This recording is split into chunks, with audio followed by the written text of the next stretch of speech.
여러분 안녕하십니까? CJB 아침 뉴스입니다. 청주시가 살던 집에서 건강한 생활을 보장하는 의료 요양 통합 돌봄 사업을 시행한 지 넉 달이 됐습니다. 거동이 불편한 환자들이 병원을 찾지 않고도 치료와 재활 등 다양한 서비스를 받을 수 있어 호응을 얻고 있지만 많은 대상자에 비해 담당 인력이 부족해 업무 부담이 큰 상황이었습니다. 청주시는 이를 해결하기 위해 기존 통합돌봄팀을 통합돌봄과로 확대하는 조직 개편을 추진하면서 보다 체계적인 돌봄 서비스 제공이 가능해질 전망입니다. 이판 기자입니다. 치료사가 힘이 들어가지 않는 다리를 눌러 근육을 풀어주고 발을 마사지하며 혈액순환을 돕습니다. 가슴도 내밀어지고 그렇죠? 그렇죠. 요 배 앞으로 조금 더 가면서 하나. 불편한 몸이지만 치료사의 도움을 받아 한 걸음씩 발을 내딛습니다. 병원이 아닌 자기 집에서 재활 치료를 받는 장면입니다. 집을 방문해서 오시면 우리가 시간 약속이 돼 있잖아요. 그럼 바로 오셔서 이렇게 해주시고 갔으니까 우리 환자도 편하고 또 보호자도 편하고 그래요. 재활 치료는 물론 병원 동행과 진료 예약, 처방 연계까지 지원하는 통합 돌봄 서비스입니다. 재활 치료를 받는 거에 대한 부분들이 어떻게 보면은 환경적인 부분들을 많이 차지하거든요. 근데 그런 환경적인 부분들이 가정이라는 편안한 곳에서 하기 때문에 조금 더 집중할 수 있고 조금 더 잘 받을 수 있다라는 말씀들을 하시고. 하지만 그동안 사업 규모에 비해 담당 인력은 턱없이 부족한 상황이었습니다. 지난해 말 기준 우선 돌봄이 필요한 청주 시민은 36,717명. 전국에서 6번째로 많은 규모지만 이를 담당하는 공무원은 단 3명뿐이었습니다. 이런 이유로 그동안 현장에서는 인력 확충 필요성이 꾸준히 제기돼 왔습니다. 청주시가 현재 통합돌봄팀을 통합돌봄과로 확대하는 조직 개편을 추진하는 이유입니다. 이럴 경우 돌봄 담당 인력은 최소 정원 기준인 12명 안팎으로 대폭 늘어납니다. 조직이 갖춰지게 되면 아무래도 돌봄 접근성이 개선이 될 거고 청주형 특화사업 발굴로 돌봄망이 훨씬 촘촘해져서 시민 체감도가 높아질 것으로 기대하고 있습니다. 이런 내용을 담은 청주시의 조직 개편안은 의회 의결을 거쳐 다음 달 말쯤 확정될 전망입니다. 조직 개편 이후 늘어나는 돌봄 수요에 맞춰 보다 체계적이고 안정적인 서비스가 이루어질 수 있을지 관심이 모아지고 있습니다. CJB 이환입니다. K리그2 충북 청주FC가 지난주 마침내 올 시즌 홈 첫 승을 신고했습니다. 전반기에는 무승부가 유독 많아서 중하위권에 머물렀지만 후반기에는 분위기 반전을 노리고 있습니다. 박원 기자입니다. 올 시즌 충북 청주FC의 전반기 성적은 1승 11무 4패. 앞서다가도 막판 실점을 허용해 승리를 놓친 경기가 적지 않았습니다. 무승부가 유난히 많았던 이유입니다. 하지만 후반기에는 달라진 모습을 자신하고 있습니다. 올 시즌 새롭게 지휘봉을 잡은 포르투갈 출신 감독이 팀 분위기부터 바꿔놨기 때문입니다. 워밍업부터 축구와 탁구를 접목한 훈련을 도입하는 등 선수들이 자연스럽게 소통하고 즐기면서 하나의 팀으로 뭉칠 수 있게 했습니다.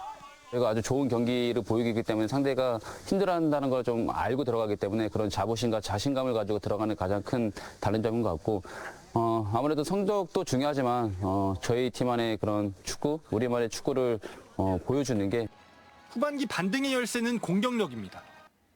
전반기에는 득점보다 실점이 많아 경기를 가져오지 못한 경우가 많았던 만큼 그간 쌓아온 조직력을 바탕으로 결정력을 끌어올리는 데 집중하고 있습니다. 앞으로도 뭐 지금까지 한 것처럼 변함없이 똑같이 할 거고요.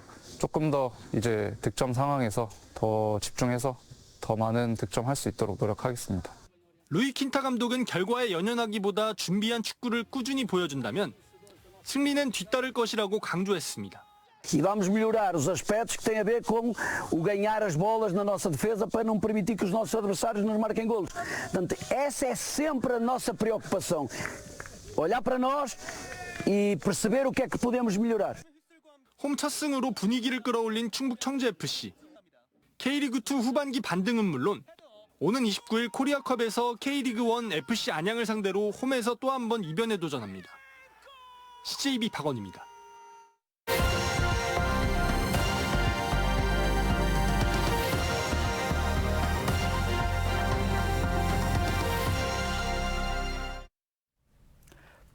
폭염이 이어지면서 요즘 한낮 떼약볕에는 정말 밖에 나가기가 무서운데요. 이렇다 보니 여성의 전유물이었던 양산을 이제 남성들이 쓰는 모습도 쉽게 발견할 수 있습니다. 폭염이 바꾼 양산의 시대상을 정효정 기자가 취재했습니다. 뜨거운 햇볕이 내리쬐는 도심. 시민들이 양산을 펼쳐들고 거리를 걷습니다. 대부분 여성들이지만 양산을 쓴 남성들도 곳곳에서 눈에 띕니다. 너무 날씨가 더워가지고 막 눈치도 안 보고 양산 쓰고 다닙니다. 사전에도 나오듯 주로 여성들이 사용했던 양산. 하지만 계속되는 폭염에 양산엔 성별이 사라지고 있습니다.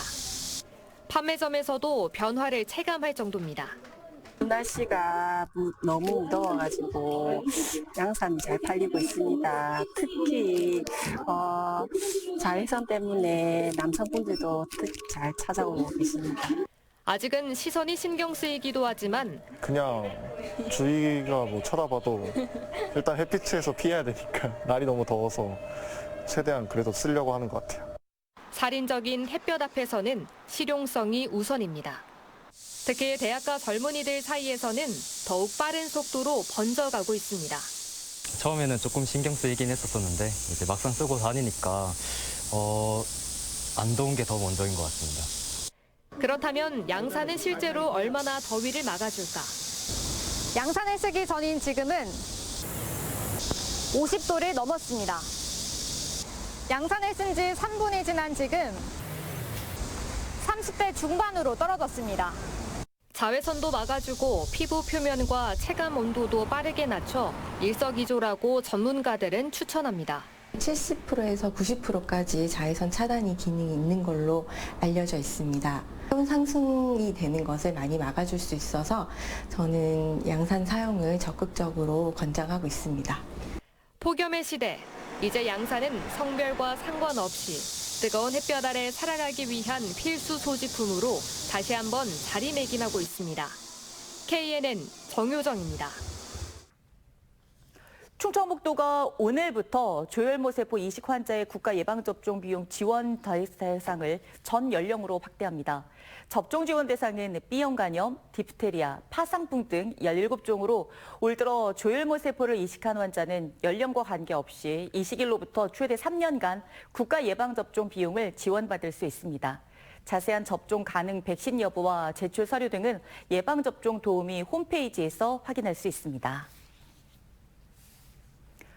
청주시가 시민들의 자기개발과 삶의 질 향상을 위해 74개 평생학습 프로그램에 대한 수강생을 모집합니다. 이번 프로그램은 오는 9월부터 12월 21일까지 16주 동안 진행되며 직업능력과 인문교양, 문화예술, 정보화, 요리 등 5개 분야 커리큘럼으로 이루어졌습니다. 수강 신청은 다음 달 3일부터 10일까지 청주시 평생학습관 홈페이지에서 할 수 있습니다. 음성경찰서는 노상에서 집단 몸싸움을 벌이다 외국인을 흉기로 찔러 숨지게 간 말레이시아 국적의 40대 A씨를 살인 혐의로 입건해 조사하고 있습니다. A씨는 어제 오전 3시쯤 음성군 대소읍의 한 거리에서 같은 국적의 20대 B씨와 말다툼을 벌이던 중 흉기를 휘둘러 숨지게 한 혐의를 받고 있습니다. 당시 A씨 일행과 B씨 일행이 집단 몸싸움을 벌이는 과정에서 또 다른 한 명도 크게 다쳤으며 경찰은 패싸움을 벌어진 경위 등을 조사하고 있습니다. 충주경찰서는 초등학생들을 흉기로 위협한 50대 A씨를 불구속 입건했습니다. A씨는 지난 17일 오후 7시쯤 충주의 한 아파트 단지에서 B군 등 초등생 여러 명을 흉기로 위협한 혐의를 받습니다. 당시 술에 취한 A씨는 B군 등이 자신의 누나와 신랑이 하는 모습을 보고 학생들을 꾸짖기 위해 인근 분리수거장에서 흉기를 가져온 것으로 조사됐습니다. 청주지방법원은 수년간 미성년자인 친딸을 폭행하고 흉기를 휘둘러 다치게 한 혐의로 기소된 50대 친모 A씨에게 징역 2년을 선고했습니다. A씨는 지난 2015년 6월부터 2024년 9월까지 자신이 운영하는 주점과 자택 등에서 친딸 B양을 넘어뜨리고 쿠션으로 얼굴을 짓누르거나 샤워기로 머리를 때리는 등 상습적으로 학대한 혐의를 받습니다. 재판부는 피고인은 과거에도 아동보호 사건으로 송치된 전력이 있음에도 범행을 반복했다며 피해자는 현재까지도 정신적 충격에서 완전히 벗어나지 못하고 있다고 양형 이유를 밝혔습니다. CJB 아침 종합뉴스 모두 마칩니다. 더운 날씨에 건강도 잘 챙기는 한 주 되시길 바랍니다. 고맙습니다.